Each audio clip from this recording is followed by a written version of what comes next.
Welcome to the press box. I'm Sam Eklund along with Brandon Berry and our very own special guest today, Coach Matt Garrett. How y'all doing today, guys? Doing great. What's up, boys? Everything's good. So, Coach Matt, man, spring ball wrapping up. How's that going? I know you don't want to go into a whole lot of detail, but just. Man, I'm going to tell you, our kids have been working hard. And the last week, we practiced Monday through Thursday last week, and we have gotten a lot better in those 4 days. We'll practice this week all the way till Thursday. We'll do our spring game Thursday evening, and then we'll conclude spring drills before we wrap up and go into the summer. It's been good. Awesome, awesome. And you got some 707 scheduled. How many Yep. how many 707s do y'all usually do in a typical summer? As of Uh, your 8 days, you get your 8 competition days. Right now, I don't want to smoke our kids. As of right now, we've got 2 team camps scheduled and 2 7-on-7s. We'll go to Rising in June, and we'll host one later on in June, and then we'll just try to kind of transition into 7-on-7 season in July. Uh, Mainly, I want our kids kind of salivating for football season. I don't want to burn them out during the summer, but I still want to get some solid work in. I got you. So, you know, I don't want to really hash out last year. I mean, it was a rough year for you, Matt. And you know, how did you have a good off season? Kind of talked about off season and how you're preparing on taking the reins fully because you kind of got a late year start last year. It was it end of July, first part of July. Uh, how are you taking those reins and just gonna roll with it going into this season? Well, guys, I mean, transitioning all the way back to last season. I mean, we got what we got, and we own that. I tell the kids all the time, just because we were doesn't mean we are, and we kind of lived by that going into off season. And I'm gonna tell you this: our kids have really blown it out of the water this off season. We're stronger, we're bigger. We look like a completely different football team right now. Now, I don't know wins and losses. I'm not gonna sit here and talk about that, but our kids have really bought into everything our coaching staff has said and everything we've lived. They've turned the corner.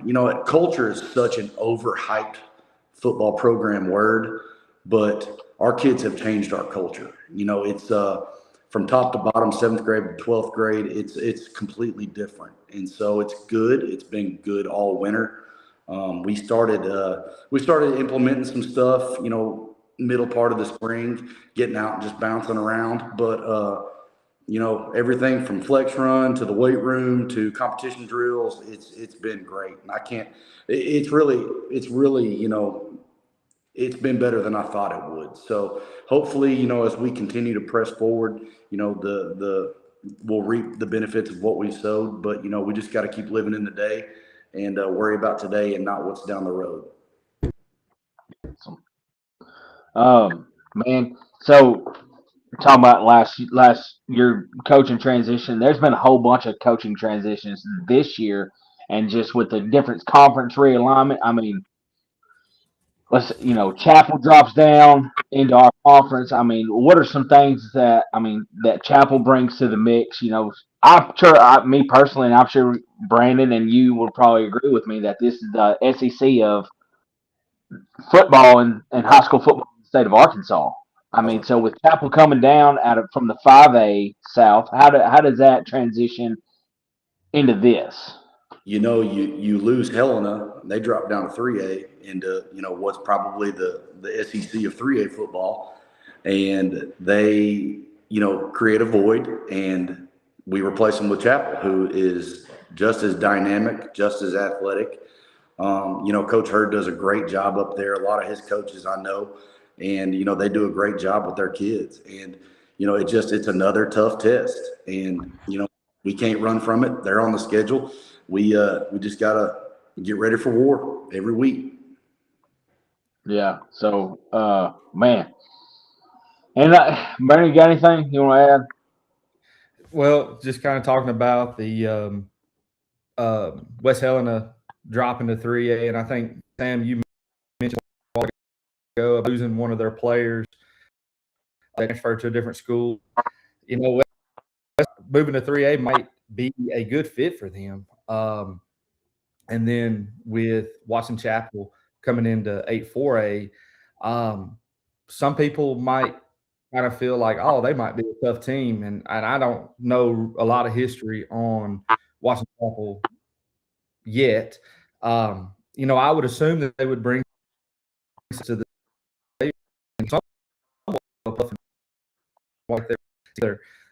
if the kids see the program building and it being 4A, they say, hey, I might stand a better chance instead of playing in 5A or with Pine Bluff.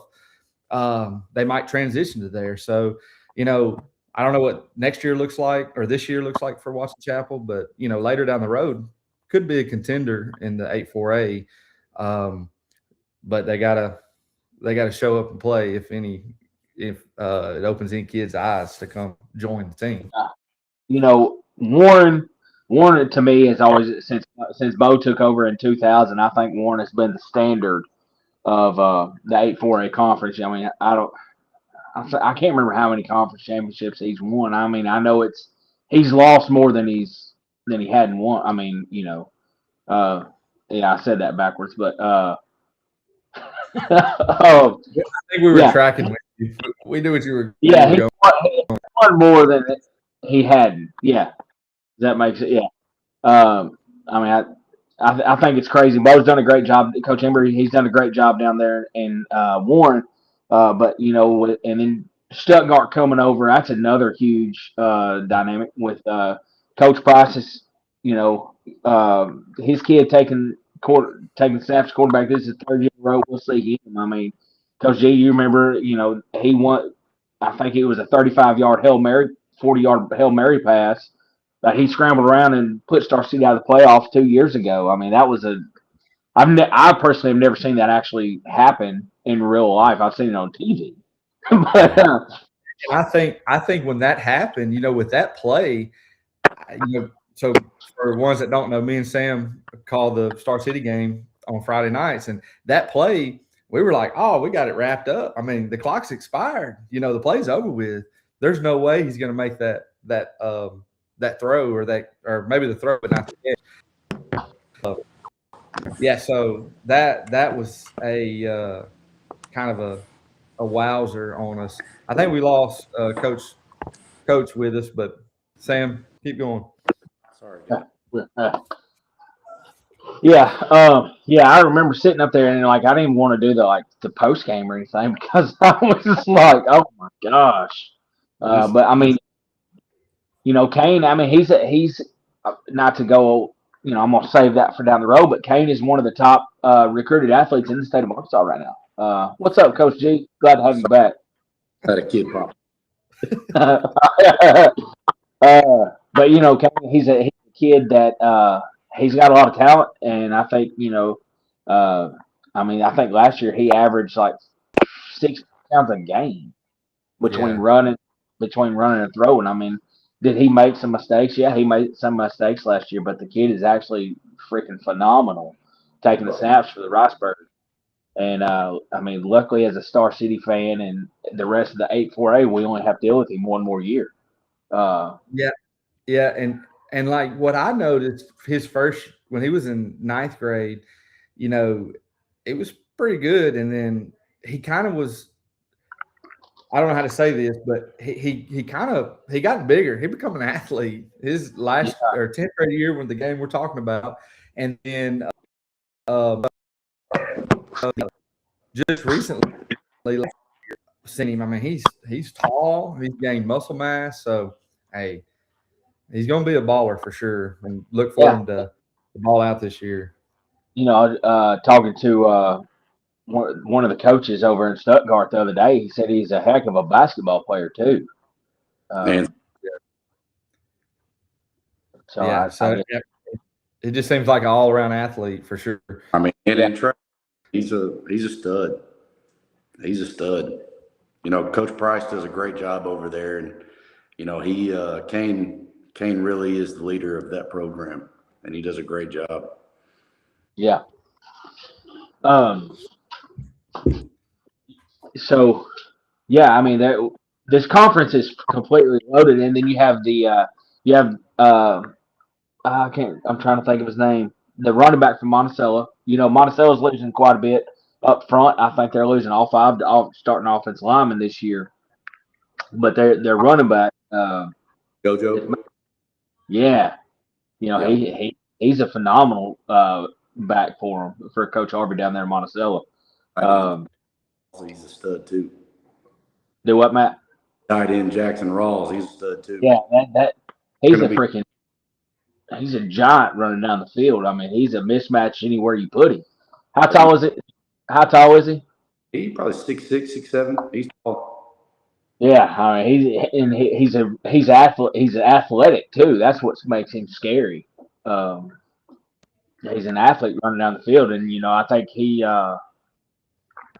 beat a lot of teams running that seam right in between the two safeties over the top of the linebackers several times. He does a great job. But outside, I mean, Monticello's got some dudes down there again. So this whole conference is stacked, and then you're throwing in Chapel in the mix, who is nothing but athletes. It's gonna be tough. It's gonna be a tough year with them. I think. Yeah, and you got talking about Monticello. Didn't they have a lot of seniors on the line or line scrim or as linemen? I wonder how that's going to shake out with all that, and does it? Can the running back still do what he does? To try to beat the edge or what? I think last year I remember looking at Rockstar. I think me and you talked about it, Sam. Maybe that they had lost some guys up front. Matt, do you know that for sure? Are you here with me right now? We hear you, but we don't see you. I don't know what. Are you talking about Monticello? I'm trying to figure out. Yes. Yeah. Monticello, they lost some linemen up front, but they've got kids that have been playing in JV games that Coach Harvey and Coach Morgan are going to have ready. They're super well coached all across the board. Our conference, we've all been talking about it all off season, but there's teams that any one of them can sneak up at the top. Monticello is one of those, and from their skill to up front play, they're going to be a tough team to beat. But offensively, they've got JoJo, they've got Jackson, they've got some other kids that especially their backup running back behind JoJo. I mean, he's just as talented. So it's not really they've got just two guys. I mean, that's pretty much every team in our league. They're the ones that get the name, but boy, there's some depth on pretty much every team in this league. So you've got to be dialed on your personnel each week. Monticello, those kids were in 5th and 6th grade, my last year in 2020 at Monticello. So I don't really know them personally, but watching them over the last 5 to 6 years at Star City, all they've done is just grow up and get better each year. So that's a testament to their coaching staff. Yeah. Guys, let's transition over to that 8-3A right now. We'll go through that real quick. Then you got Barton and Coach G. I think Star City opens up the season against Barton. Then we got Drew Central, Dumas, Fordyce, Helena, Lake Village, McGee, and Rising are all in that conference. And you said it earlier, they're the SEC of the 8-3A. Man, and Coach Vereen over in Rising, he's done a great job bouncing them back. I think they had a rough year a couple years ago before Vereen got there, and he's done a great job. McGee, they're always a tough team. Lake Village, I mean, Lake Village is turning the corner. I mean, they can hit the ground running. Fordyce, I mean, you got Coach Rogers over there. How many state titles has he won since he's been there? I think he's won one and been to another. I think so. Give me line. Yeah, I mean he's won several. He's got a championship formula over there is what I'm getting at. And then Helena dropping out of our conference and going into that conference. Dumas is always a did we lose Matt altogether? Nope, there he is. Dooms is always tough. Then Drew Central, so let's talk about Drew Central for a minute. I mean, they hired a big time coach out of the state of Louisiana. Yeah, Coach Spatafora, Union Parish, they've kind of been the staple in North Louisiana football, really Louisiana high school football, period. They play a tough, hard-nosed brand. And, I don't know Coach Spatafora personally, but, we've crossed paths with a few of his former assistants, that Arkansas, and they coach hard-nosed just the same. Those kids down there will be coached well. They will be dialed in. We play them week 2 next season. And, that's one thing that I've told our coaching staff that week. We're going to have to preach physicality because it'll be a physical football game. And, he's won, I think, 2 state championships, played for 6, maybe 6 more or 6 total in Louisiana. Don't give me or quote me on that, but I could be wrong. But, he's walking into a place that might need a jolt in the arm, a little bit of a jump start. And, he's going to get kids fired up. He's going to get the people down there fired up. I just hope that we can get on just one of those. So, but he's going to do a good job down there. Yeah, and I pulled a few things up on him. One that he was 179-74 record. And I can't remember the state titles that like you said, Matt. But it seems like a pretty impressive coach. To not saying like why would you come to Drew Central, but Drew Central landed someone that I don't think anybody expected for sure. No, I mean, I think that was a big time splash. I mean, that they got that dude from a school that, like Matt said, that he's been the staple of Louisiana football to come to Monticello, Arkansas. I mean, nothing wrong with Monticello, don't get me wrong, but I mean, dude's won almost 180 football games at that school. Why are you leaving? But wish the best for him down there. But yeah, I think that was a big time splash hire for Drew Central to go out and get somebody like him. Exactly. That you said it right, having to go out and get somebody, and not saying that there wasn't other people that could do a good job that maybe applied or that was whatever, but I think Drew Central had to make a decision to say, hey, either we're going to be mediocre or let's just go big and let's just knock this thing out of the park. On the table, whatever it was, I don't know, but like you said, it's big time hire for sure. Yeah. So, that league, our league is tough. Our league is tough. I'm not going to make any bones about it. It's top to bottom, athletic, fast every week. You better be locked and loaded, ready to roll. But that league, the 8-3A is just as tough. I mean, because we had a few of those. Our non-conference schedule this past season was all 8-3A teams. We opened up with Dumas, and then we had McGee, and then we had Lake Village. And every one of those teams were big. They were physical. They could run. It's just like the 8-4A. And so, I talk to Coach Vereen all the time. He's one of my best friends, and talk all the time about it. And there's no weeks off in that league. So, everybody in the state of Arkansas knows that, at some point – playoff football runs through Southeast Arkansas. It may be a road, but playoff football rolls through this area of the state. For sure. And the thing is also, it doesn't matter who's good this year, the next year it could roll right around. Because I'm going to tell you this, Coach Green has done a great, and Coach Tony have done a great job at Lake Village. They've changed Lake Village football, and they may have changed to a different offense, whatever, but, it just takes kids buying into what coaches are saying and going out there and competing. And so that's one thing that we've tried to get our kids to wrap their minds around is, just because, that's how it went last year, let's try to do something different. for sure. Talking about Lake Village. If I remember right, didn't they beat Fordyce? Yes. Yes. Okay. Yes. I mean, that was pretty wild.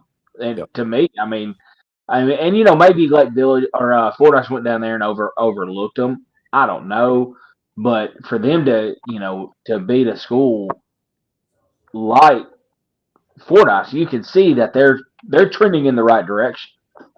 Yeah. They did a great job last year with what they were doing, especially offensively. Lake Village did.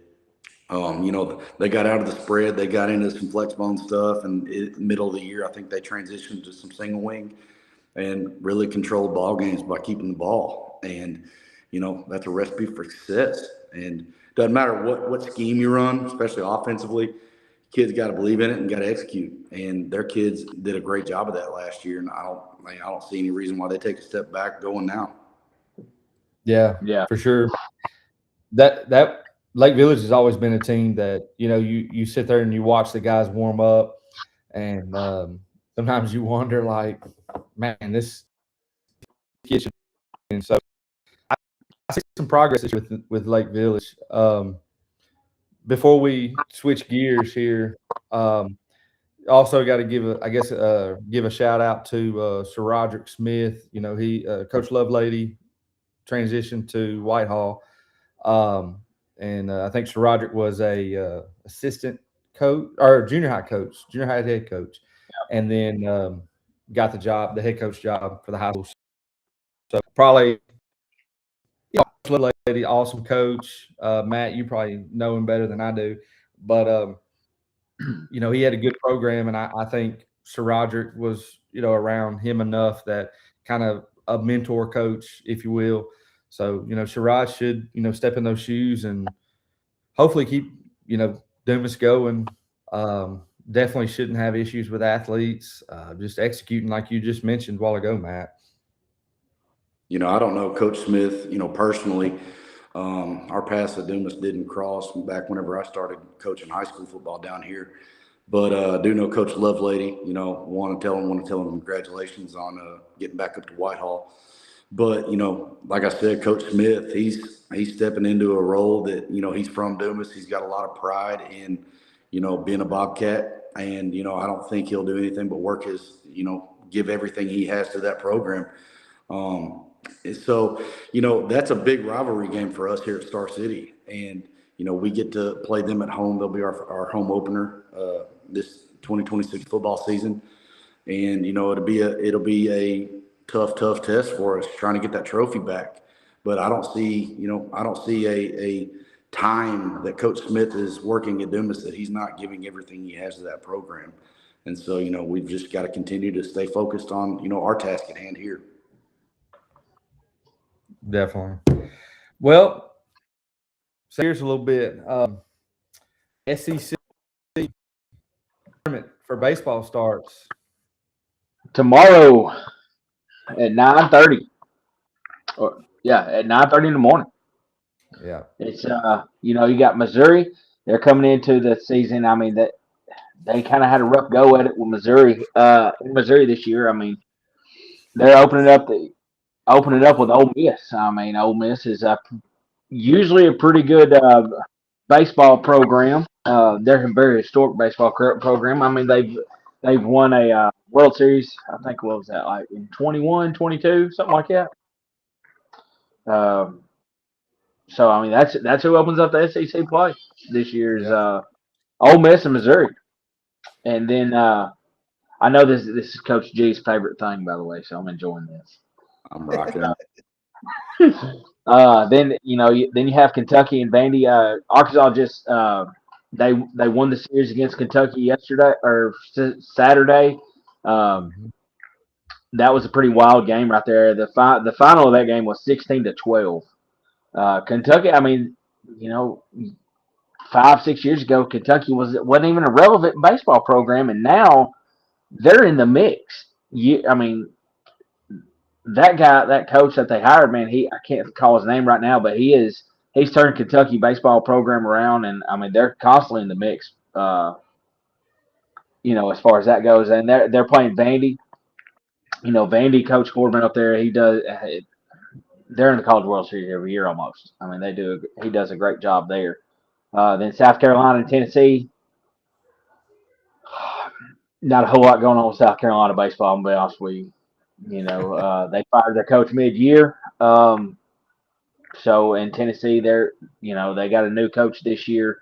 Uh, their coach went to coach the Giants, and they're kind of a rebuilding year for Tennessee standards in baseball. And LSU, they're struggling. They're the number 14 seed this year. Not they lost a lot last year in their baseball program, and then they're taking on Oklahoma in the first round. So who you got, Brandon? Missouri, Ole Miss. I'm going to take Ole Miss. I'm putting you on the spot because your family's you got family in Missouri. Yeah, we always joke. Actually, we were together yesterday, and I said we're going to beat y'all this year. And my father-in-law turned weird, and I said in baseball, like you said, the history on Ole Miss. I mean, it's the tournament. You would like to say that Missouri would maybe figure something out, but I'll have to go with Ole Miss there. So, Coach G, who you got? I'm going with the Rebels. Yeah, I'm gonna roll with y'all on that. I think that smallest Mizzou fan. So, yeah. Mizzou struggles. They do. I mean, I think that they got it. They just have to put the pieces together. And then, okay, so Kentucky and Vandy. This is probably the toughest to me. This is going to be the toughest task. I think Vanderbilt won the series, but it was if I remember right, Vanderbilt won the series, and I think it was pretty close games on all three of those games. So who we taking? I mean, y'all got anything on that? I got to just because of the Whistler. Got to go with them. You say Vandy? Got to go with Vanderbilt. Yeah. Yeah. I'm gonna go against you. I'm gonna go Kentucky because watching them play. Kentucky hits the baseball really well, and they got some pretty decent pitching too. Now, granted, they gave up 10 runs in the first inning of Saturday, and they went through three pitchers that first inning, but that was third game of the series. I personally think that I'm gonna go Kentucky. I'm gonna choose the underdog in that one and go Kentucky. Then you have Tennessee, South Carolina. Like I said, South Carolina fired their coach middle of the year. They might not show up. They may not. It's a struggle. It's a struggle for the Gamecock football program. So, who you rolling with, G? Probably Tennessee. South Carolina. No, I'm with you on that. They aren't very good. Yeah. But Tennessee. I wish both lose, to be honest with you. Yeah. Tennessee, they're a very loud program. They're not afraid to express their emotions. Man, I'm a Fayetteville, Arkansas boy. I really don't care who wins the game. I want the Hogs to win it all. So that's what I'm talking about. And that's where we're going. I'm glad you brought it up. That's where we're actually going next, Matt. The winner of this game takes on the Razorbacks. And Dave Van Horn, I mean, he uses the SEC as just kind of as like a little practice game type thing. He won it 21 when the Razorbacks. I'm not going to bring this up, but they won the College World Series against Oregon State. But we're not going to talk about that. But that's the last time they won it was in 21. But the winner of this game plays Tennessee and plays the winner of Tennessee, South Carolina. So I was listening, or I was reading something earlier, and you were talking about how we might not take the tournament seriously. And I often wonder if Van Horn takes it seriously. I think we're already hosting a game. Yeah, I mean we're hosting a region. That's what I'm saying. So I don't think it matters how the outcome of this tournament, but I don't know. Like you said, it's kind of like a practice. I would see it as a practice. And the win's great. Coach, you guys both coach. I coach. There's a lot of coaches out here that you're all talk to. There is not one coach that does not take a game seriously. So it may be, there may be some jockeying, but yeah, they're gonna take it serious. They're gonna take it serious. We're not saying that they're not gonna take it serious. I mean, everybody wants to win. And so I mean, I know Brandon's heard me say this. I don't know if you have. What's the point of playing if you don't want to win? There you go. True. But it's like on the Mighty Ducks when the Hawks coach says it's not if you can't win big. There you go. Did you reference the Mighty Ducks? Hey man, I'm a 90s.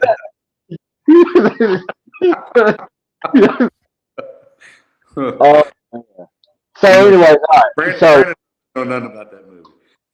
The Mighty Ducks. You mean the? Golly.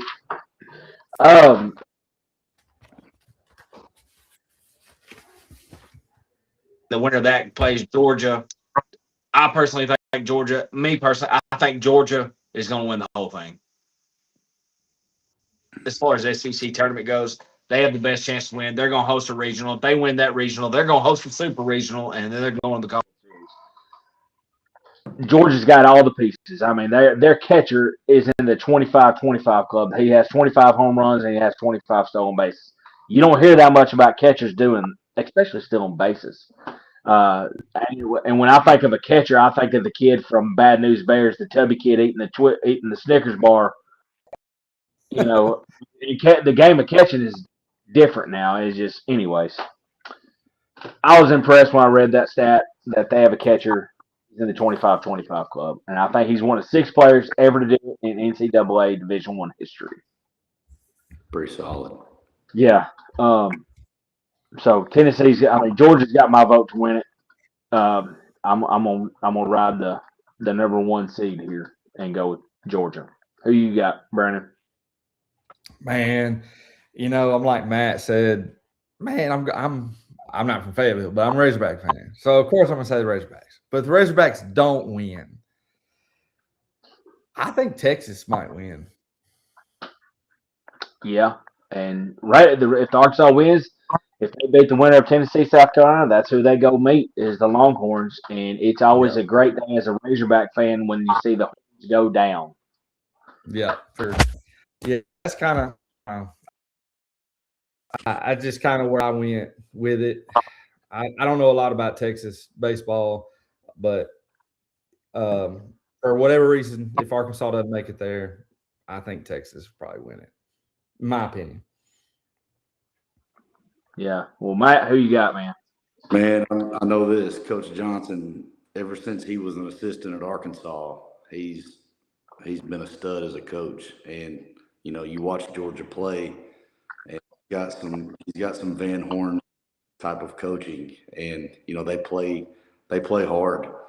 So, if Arkansas doesn't win it, I could see Georgia winning it. Really do. Yeah. Roll with it. So, yeah. Well, anyways, everybody, we appreciate. I just want to give Coach G a shout out right now, man. We appreciate you jumping on with us, guys. I want to thank y'all real quick for what you're doing in the world of high school sports, especially down here in our area. A lot of people in this state, especially guys like me that moved down here from up north, and you get kind of lost in the shuffle. And Southeast Arkansas is a tight-knit community. It seems like everybody in our area is connected in some type of way, whether it's family or work or church or something.